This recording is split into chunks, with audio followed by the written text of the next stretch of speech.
નમસ્કાર, આપ જોઈ રહ્યા છો ન્યૂઝ 18 ગુજરાતી। હું છું આપની સાથે પ્રતિ। સમાચારોની શરૂઆત કરીશું મહત્વના સમાચારથી। આંધ્રપ્રદેશના માર્ગપુરમમાં એક બસમાં આગ લાગી હોવાની ઘટના સામે આવી છે, જેમાં 10 લોકોના મોત થઈ ગયા છે।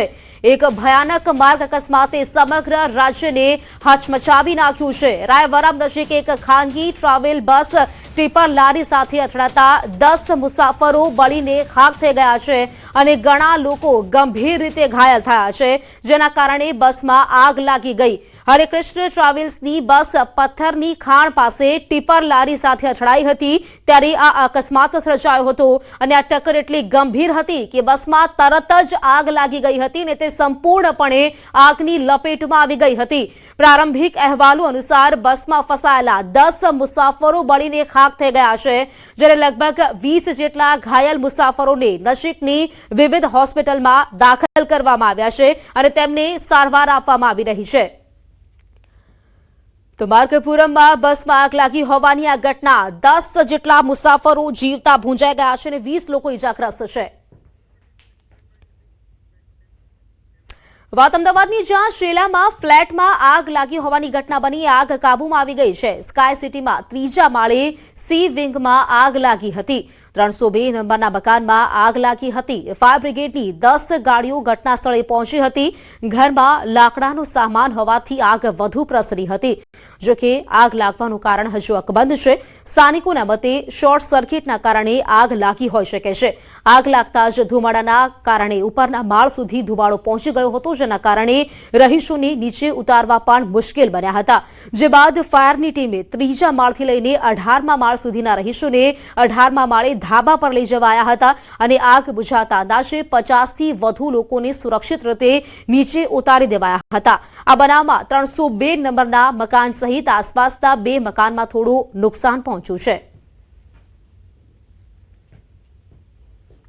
ત્રીજા માળે કોઈ જગ્યાએ આગ લાગી હતી, એટલે અમે બધા તો ઉપરના માળે હતા, એટલે ધુમાડો પણ એટલો બધો હતો કે અમે નીચે ના આવી શક્યા, એટલે અમે ફટાફટ પછી ત્યાંથી 18મા માળે જતા રહ્યા। 18મા માળે ટેરેસ છે, તો અમે ત્યાં બધા ટેરેસમાં અમારી પાસે 4-5 વડીલો બી હતા જે 80 વર્ષ ઉપરના હતા, તો એ બધાને લઈને અમે લોકો ઉપર જતા રહ્યા। અમે જેવા ઉપર જતા હતા એવો ધુઓ વધતો જતો હતો અને ટેરેસનો દરવાજો બંધ હતો, તો અમે કોઈ એક 1804ના ઘરમાં અંદર બેસી ગયા હતા, સેફ હતા બાલ્કનીમાં। તો બસ પછી ફાયર બ્રિગેડ આ ભાઈ આવ્યા અને એમને અમે નીચે લાવ્યો। ફ્લેટ અંદર આખું બધું જે મટીરિયલ હતું એ બધું કન્જેસ્ટેડ મટીરિયલ હતું અને સળગી શકે એવું મટીરિયલથી આખી દિવાલોની બધી મઢેલી હતી, જેના કારણે આગ એકદમ ફેલાઈ ગઈ। આપણે તાત્કાલિક 5 વાહનો પહેલાં મોકલેલા હતા, હાઇડ્રોલિક પ્લેટફોર્મ મોકલેલી અને જે માણસો અંદર હતા ફસાયેલા એમને પહેલાં આપણે ઉપર અગાશી ઉપર લઈ ગયેલા અને અગાશી ઉપરથી લઈ અને પછી એમને શાંતિથી નીચે ઉતારેલા।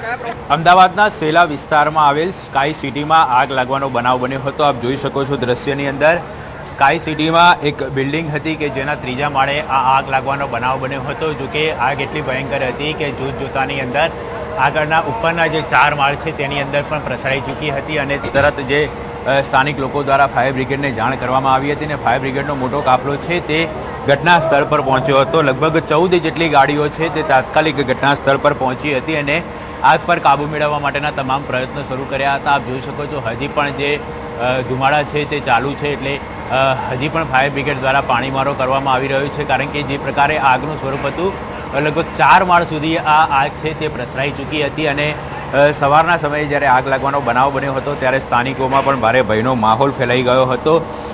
ફાયર બ્રિગેડ અને પોલીસ તાત્કાલિક ઘટના સ્થળ પર પહોંચી અને કોઈપણ પ્રકારની જાનહાનિ ન થાય તેની તકેદારીને ધ્યાનમાં રાખીને જે કામગીરી છે તે શરૂ કરવામાં આવી હતી। કેમેરામેન ખેંગા રાઠોડ સાથે ઋત્વિજ સોની, ન્યૂઝ 18 ગુજરાતી, અમદાવાદ। તો બાંગ્લાદેશના ઢાકામાં મોટો અકસ્માત સર્જાયો છે। બસ નદીમાં પડી હોવાની ઘટના સામે આવી છે, જેમાં 16 લોકોના મોત થઈ ગયા છે। રાજબારીના દૌલતડિયા ફેરી ટર્મિનલ પર આશરે 50 મુસાફરોને લઈને જતી એક પેસેન્જર બસ કાબુ ગુમાવીને પદ્મ નદીમાં પડી ગઈ હતી। આ પુલથી અડધા લટકતા મુસાફરો એક પછી એક નદીમાં પડવા લાગ્યા હતા। ઢાકા જતી બસ ફેરીમાં ચડવાનો પ્રયાસ કરી રહી હતી ને ત્યારે તે એક નાના ફેરી પોન્ટૂન સાથે અથડાઈ ગઈ હતી, જેના કારણે આ બસ 30 ફૂટ ઊંડી નદીમાં પલટી ગઈ હતી। પ્રત્યક્ષદર્શીઓના જણાવ્યા અનુસાર દ્રશ્ય એટલું ભયાનક હતું કે બસ એક જ ક્ષણમાં પાણીમાં ગાયબ થઈ ગઈ હતી। તો બાંગ્લાદેશની આ ઘટના છે, જેનો વિડીયો છે તે હાલ સામે આવ્યો છે। આપ જોઈ શકો છો કે આખી બસ પાણીમાં કેવી રીતે ખાબકી ગઈ છે। આ બસ નદીમાં ખાબકી, જેમાં 16 લોકોના મોત થઈ ગયા છે। બસમાં લગભગ 50 જેટલા પ્રવાસીઓ સવાર હતા અને આ બસ જઈ રહી હતી તે દરમિયાન તે નદીમાં ખાબકી હોવાની આ ઘટના છે તે સામે આવી છે। તેનો આ જે વિડીયો છે તે પણ હાલ સોશિયલ મીડિયા પર વાયરલ થઈ રહ્યો છે। જે પ્રકારે ત્યાં જે લોકો હાજર રહ્યા હતા, પ્રત્યક્ષદર્શીઓ કહી રહ્યા છે કે આ જે વિડીયો છે, આ દ્રશ્ય છે તે એટલું ભયાનક હતું કે બસ એક જ ક્ષણમાં પાણીમાં ગાયબ થઈ ગઈ।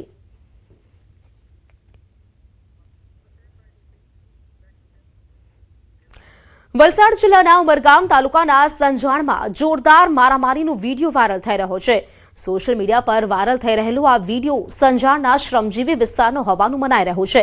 આ વિડીયોમાં દેખાતા દ્રશ્યો મુજબ શેરીમાં જ બે જૂથો આમને સામને આવી ગયા, એકબીજા પર છૂટા હાથની મારામારી સાથે ધોકાવાળી પણ કરી હતી।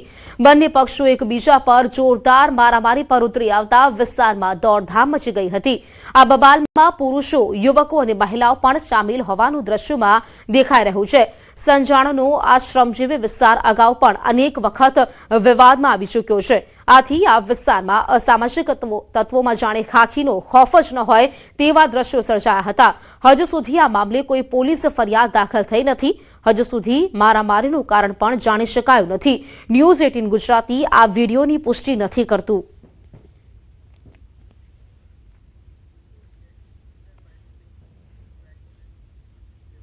રાજકોટના ધોરાજીમાં ભૂમિ પ્લાસ્ટિક વિસ્તારમાં રહેતા પરિવાર પર જીવલેણ હુમલો કરવામાં આવ્યો। 10 થી 15 શખ્સોએ માતા પુત્ર પર હુમલો કર્યો। મંજુબેન મકવાણા અને તેમના પુત્ર વિપુલ મકવાણા પર હુમલાખોરોએ છરી, ધોકા, પાઇપ અને પાવડા જેવા હથિયારો વડે હુમલો કર્યો હતો। બંને ઇજાગ્રસ્તોને તાત્કાલિક સારવાર માટે હોસ્પિટલ ખસેડવામાં આવ્યા છે। પરિવારજનોનું કહેવું છે કે તેઓ પુત્રવધૂને લેવા જતા સાસરી પક્ષના લોકોએ તેમના પર હુમલો કર્યો હતો। અગાઉ પણ પુત્રવધૂના પરિવારજનોએ હુમલો કર્યો હોવાનો વિપુલ મકવાણાએ આક્ષેપ કર્યો છે। પોલીસે ઘટનાની નોંધ લઈને વધુ તપાસ હાથ ધરી છે। કે તમે અહીંયા આવીને મારી બેનને તેડી જાઓ, હું ત્યાં તેડવા ગયો તો એને અંદાજે મારી મા માથે અને મારી માથે હુમલો કર્યો। મારી માને હાથ ભાંગી નાખ્યો છે અને મને છરી લઈને માર્યો તો મેં હાથ રોકી લીધો તો એને મને પાવડાના હાથા 2-3 જણા બીજા વાંહે જતા, એને નામ નથી આવડતા પણ હું જોઉં તો વર્તી જાઉં, વાંહેથી 2-3 હાથા માર્યા પાવડાના અને પાઇપ લઈને મારી મમ્મીનો હાથ ભાંગી નાખ્યો। તો સુરત શહેર પોલીસને લાંબા સમયથી ફરાર રહેલા રીઢા આરોપીને પકડી પાડવામાં મોટી સફળતા મળી છે। જેમાં 26 વર્ષથી ફરાર અને ટોપ 16 ઇનામી આરોપીને મહારાષ્ટ્રના સાંગલીના જંગલ વિસ્તારમાંથી ઝડપી પાડવામાં આવ્યો છે। લીંબાદ પોલીસ સ્ટેશનમાં નોંધાયેલા લૂંટ અને દુષ્કર્મ સહિતના ગંભીર ગુનાઓમાં સંડોવાયેલો આરોપી લાંબા સમયથી પોલીસ પકડથી દૂર હતો। ટેકનિકલ સર્વેલન્સ અને બાતમીના આધારે પોલીસની ટીમે 5 દિવસ સુધી જંગલ વિસ્તારમાં વોચ રાખીને અંતે તેને ઝડપી પાડ્યો હતો। આરોપી વર્ષ 2003ના ગંભીર ગુનામાં સંડોવાયેલો હતો, જેમાં તેણે સહ આરોપીઓ સાથે મળીને પર્વત ગામની સીમમાં એક મકાનમાં ઘૂસીને પરિવારને જાનથી મારી નાખવાની ધમકી આપી હતી અને પીડિત પરિવારની એક યુવતી સાથે બળજબરીપૂર્વક દુષ્કર્મ આચર્યું હતું। હાલ પોલીસે તેની સામે કાયદેસરની કાર્યવાહી શરૂ કરી છે, જેને સુરત પોલીસ માટે મોટી સિદ્ધિ માનવામાં આવી રહી છે। લીંબાયત પોલીસ સ્ટેશન અને ડિસ્ટાફનું જે અમારી ટીમ છે એ હ્યુમન સોર્સિસથી અને ટેકનિકલ સર્વેલન્સથી અમે એને ટ્રેક કર્યો હતો। હમણાં 6-1 મહિના પહેલાં જે મર્ડરના ગુનામાં 10 વર્ષની સજા કાપી અને એના ગામ પાછો ગયો હતો। અમારી પાસે જેવી ઇન્ફોર્મેશન આવી અમે ટીમ રવાના કરી અને આ આરોપીને ઝડપી લીધેલો છે। તો સુરતમાં વિઝા અને વર્ક પરમિટના અપાવવાના બહાને છેતરપિંડી કરવાના કેસમાં પાલ પોલીસને મોટી સફળતા મળી છે। આરોપીને નોઈડાથી ઝડપી પાડવામાં આવ્યો।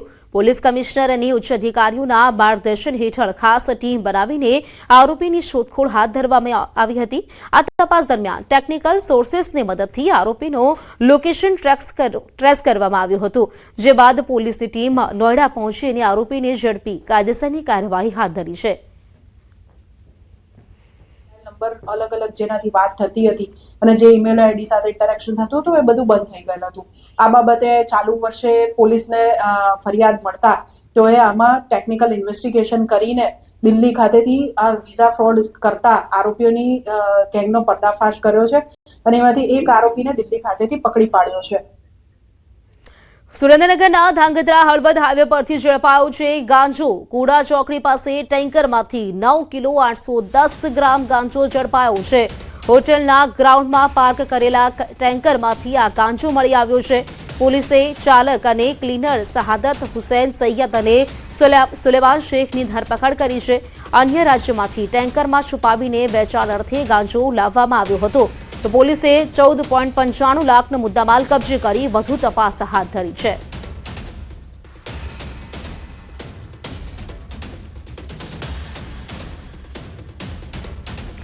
ડિગ્રી એન્જિનિયરિંગ અને ફાર્મસીમાં પ્રવેશ માટે અગત્યની ગુજકેટ પરીક્ષા આગામી 29મી માર્ચે યોજાવાની છે, જેના માટે શિક્ષણ બોર્ડ દ્વારા સુવ્યવસ્થિત એક્શન પ્લાન તૈયાર કરવામાં આવ્યો છે.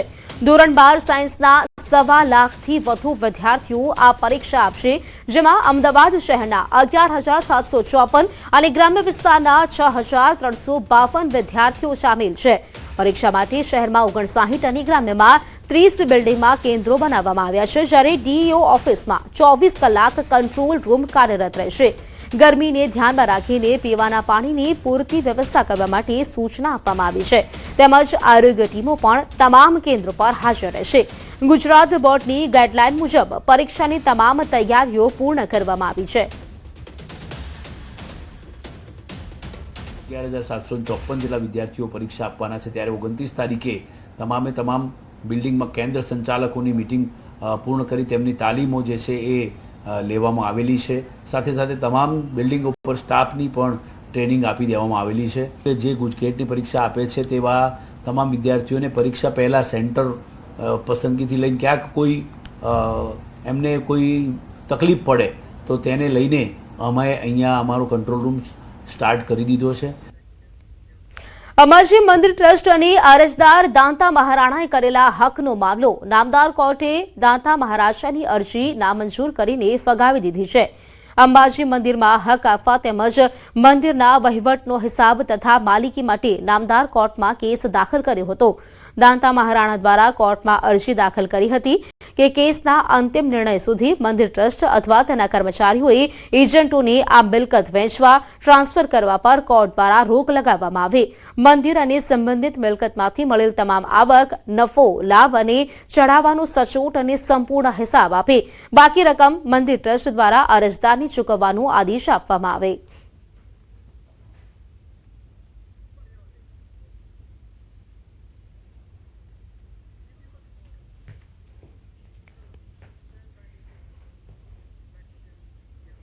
અશાંત ધારા મુદ્દે કોંગ્રેસના ધારાસભ્ય કિરીટ પટેલે કહ્યું કે આ બિલને અમે સમર્થન નથી કર્યું.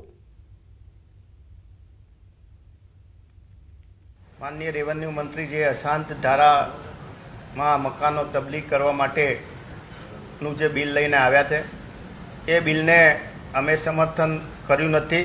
ભારતીય જનતા પાર્ટીના અમિતભાઈ ઠાકરે પણ વાત કરી કે અમદાવાદની અંદર 2 લાખ ચોરસ મીટરથી વધુ જમીનો ઉપર દબાણો થયા છે, કે અત્યાર સુધીમાં આ કાયદાનો અમલ કરવામાં પૂરેપૂરી સાવધાની રાખવામાં આવી નથી અથવા કાયદાનો પૂરેપૂરો અમલ થયો નથી.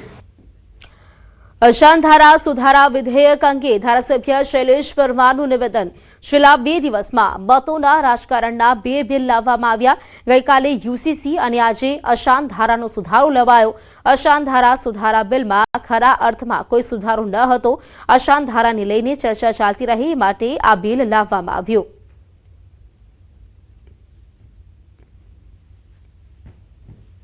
કરાઈ ફરજિયાત. યુસીસીના કાયદામાં આદિવાસી સમાજને રખાયો બાકાત. વિપક્ષ ખોટો ભ્રમ ફેલાવી રહ્યા. ચર્ચા થાય, મીડિયામાં આવે, છાપામાં આવે, પ્રજામાં એમ થાય કે આ અમારા બોલ્યા. મૂળ બંને બિલો એ રાજકીય રીતે સ્થાનિક સ્વરાજ્યની ચૂંટણીના અનુસંધાનમાં લાયેલા બિલો હતા. એમાં કોઈ તથ્ય હતું નહીં. એક જાતનું કોમ્યુનલ વાતાવરણ સમગ્ર ગુજરાતમાં બન્યું રહે અને ભારતીય જનતા પાર્ટીને આવનારી ચૂંટણીમાં એનો બેનિફિટ મળે, આ બંને બિલ ફક્ત એના માટે જ લાવવામાં આવ્યા હતા. તો સુરતના ખજોદ ખાતે આવેલા મહાનગરપાલિકાના કચરા ડિસ્પોઝલ પ્લાન્ટમાં આગ લાગવાનો મામલો સામે આવ્યો છે. ત્રીજા દિવસે પણ આગના ધુમાડા યથાવત જોવા મળી રહ્યા છે. 9 જેટલી ફાયરની ગાડી દ્વારા પાણીનો મારો કરવામાં આવી રહ્યો છે. પહેલા દિવસે 11 લાખ લીટર પાણીનો ઉપયોગ કરવામાં આવ્યો હતો, તો બીજા દિવસે 8 લાખ લીટર પાણીનો ઉપયોગ કરવામાં આવ્યો છે.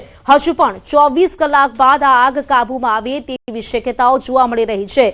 તો ખજોદમાં લાગેલી આગ ત્રીજા દિવસે પણ ક્યાંક બેકાબુ હોય તેવું લાગી રહ્યું છે. ધુમાડાના ગોટે ગોટા નીકળતા હોય તે પ્રકારના દ્રશ્યો આપ જોઈ શકો છો. લગભગ 3 દિવસથી આગ બુઝાવવાનો પ્રયાસ છે તે કરવામાં આવી રહ્યો છે અને હજુ પણ આગ કંટ્રોલમાં આવવામાં લગભગ 24 કલાક જેટલો સમય લાગશે તેવી શક્યતાઓ જોવા મળી રહી છે. આજે આગ લાગ્યાનો આ ત્રીજો દિવસ અને આજે પણ આ દ્રશ્યો આપ જોઈ શકો છો. જાણકારી મેળવીશું સંવાદદાતા કીર્તેશ મારી સાથે જોડાઈ ગયા છે. કીર્તેશ, લગભગ આજે ત્રીજો દિવસ અને આજે પણ ધુમાડાના ગોટા જોવા મળી રહ્યા છે. જાણકારી શું? બિલકુલ, સુરતના ખજોદ ખાતે આવેલા મહાનગરપાલિકાના કચરા ડિસ્પોઝલ પ્લાન્ટમાં જે રીતે 2 દિવસ પહેલા આગ લાગી હતી, સતત ત્રીજા દિવસે આગ યથાવત જોવા મળી રહી છે. ખાસ કરીને છેલ્લા 2 દિવસથી ફાયરની 10 કરતા વધુ ગાડીઓ ઘટના સ્થળે મોજૂદ છે.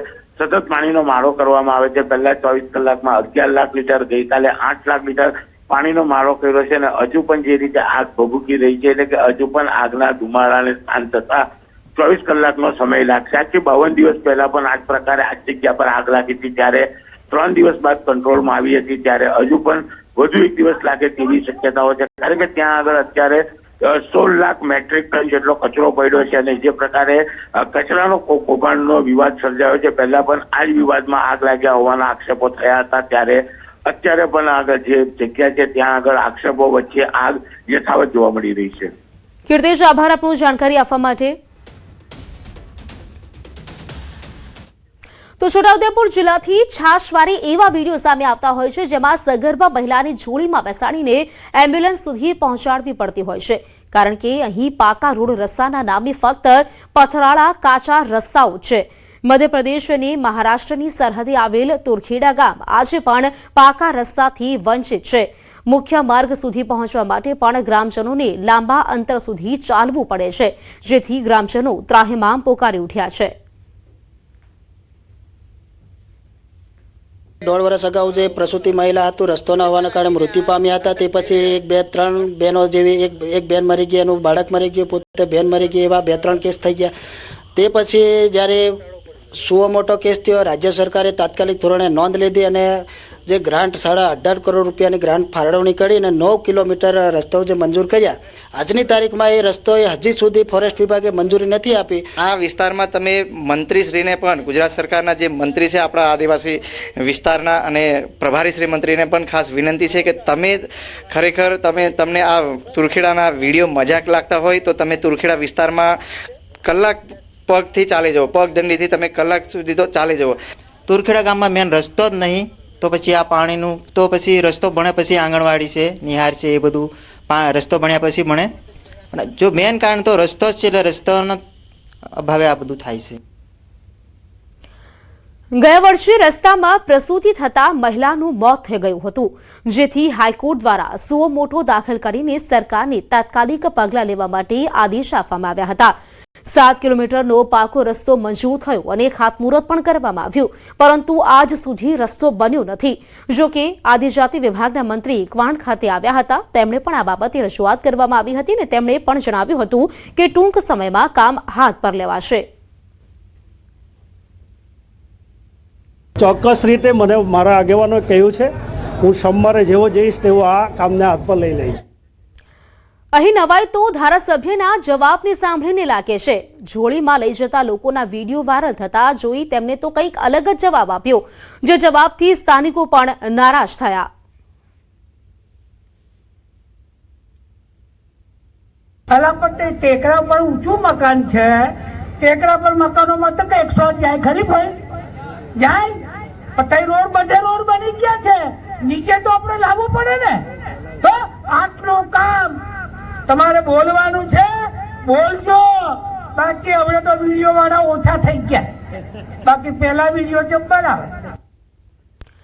રોડ રસ્તા મંજૂર થયા બાદ પણ બન્યા નથી, તેને લઈને જાણવા મળ્યું છે કે વન વિભાગ દ્વારા હાલ મંજૂરી મળી નથી. મંજૂરી મળતા જ કામની શરૂઆત કરવામાં આવશે. ફોરેસ્ટની જે મંજૂરી ખરી તે જંગલ જમીન સામે બિન જંગલ જમીનની જે જંત્રીની ફાળવણી જંત્રીની મંજૂરી લેવાની હોય એ જંત્રીની મંજૂરી માટે રેવન્યુ વિભાગમાં આપણે ફાઇલ મોકલી છે, જેની મંજૂરી મળ્યાથી અત્રેથી પૈસા ભર્યાથી તેમજ અન્ય એક મંજૂરી લેવાની થાય કે સામાજિક વનીકરણની, એ પણ હાલમાં પ્રોસેસમાં છે. એટલે ગુજરાતનું છેલ્લું ગામ એટલે છોટાઉદેપુર જિલ્લાનું કવાંટ તાલુકાનું તુરખેડા ગામ. તુરખેડા ગામના લોકો આજે પણ પાકા રસ્તાથી વંચિત છે. આઝાદીના આટલા વર્ષો વીત્યા બાદ પણ આ વિસ્તારના લોકોને પાકો રસ્તો મળ્યો નથી. આપ જોઈ શકો છો કે જે રીતે આજે ઢોળાવવાળો રસ્તો છે, પહાડી વિસ્તાર છે અને કાચો રસ્તો છે. અહીં પ્રાઇવેટ વાહન શું બાઇક આવે એવી પરિસ્થિતિ પણ નથી અને ખાસ કરીને આ વિસ્તારના લોકોને મહી મુસીબતથી બહાર નીકળવું પડતું હોય છે. આમ તો જે રીતે આ ડુંગરાળવાળો વિસ્તાર છે કે અહીં રહેતા આદિવાસી વિસ્તારના લોકો જ્યારે બીમાર પડતા હોય છે અને સગર્ભા માતાઓ જે હોય છે તેઓને 108 મારફતે હોસ્પિટલ લઈ જવાનો વારો આવતો હોય છે, પરંતુ 108 ગામ સુધી પહોંચતી નથી. ગીરના જંગલમાં કુવાડિયા નામની આક્રમક વનસ્પતિ સામે વન વિભાગે સર્જિકલ સ્ટ્રાઇક હાથ ધરી સિંહો સહિતના વન્ય પ્રાણીઓના અસ્તિત્વ પર તોળાતું જોખમ ટાળ્યું છે. એશિયાઈ સિંહોના નિવાસસ્થાન ગીરમાં આક્રમક કુવાડિયા વનસ્પતિએ કુદરતી આહાર શૃંખલાની જોખમમાં મૂકી હતી. કુવાડિયા એક આક્રમક પ્રજાતિ છે. આ વનસ્પતિ સ્થાનિક પોષક ઘાસ જેમ કે જંજીવો અને સણિયારને ઉગવા દેતી નથી. પૌષ્ટિક ઘાસ મૂકતું બંધ થતા ચિત્તલ અને સાબર જેવા તૃણાહારી પ્રાણીઓને ખોરાકની અછત સર્જાઈ હતી. પરિણામે શિકારના અભાવે સિંહ અને દીપડા જેવા શિકારી વન્યજીવોના અસ્તિત્વ સામે પણ ખતરો ઉભો થયો હતો. तो कुआड़िया जो है वो जो यहाँ की नेटिव ग्रासेस है उससे कम्पीट करती है और कहीं ना कहीं जब नेटिव ग्रासेस को ओवरकम करके जहाँ पे कुआड़िया आ जाती है तो वहाँ पर पूरी की पूरी जो फूड चेन है वो उससे प्रभावित होती है, क्योंकि जो हर्बीवोर्स है जिसमें हमारा चीतल, सांभर, नीलगाय वगैरह जो है उनके ऊपर इम्पैक्ट आता है और उसके बाद में फिर जो कार्निवोर्स हैं वो पूरी फूड चेन पे उसका इम्पैक्ट आता है. तो इसके लिए हम लोग जो है काफ़ी टाइम से प्रयास कर रहे थे. लास्ट टाइम भी हम लोगों ने जो एक्सपेरिमेंट इस पर काफ़ी किए, तो इस बार हम लोगों ने जो एक्सपेरिमेंट किया उस एक्सपेरिमेंट के हिसाब से हमने जो मैकेनिकल कटर्स हैं उसका यूज़ किया.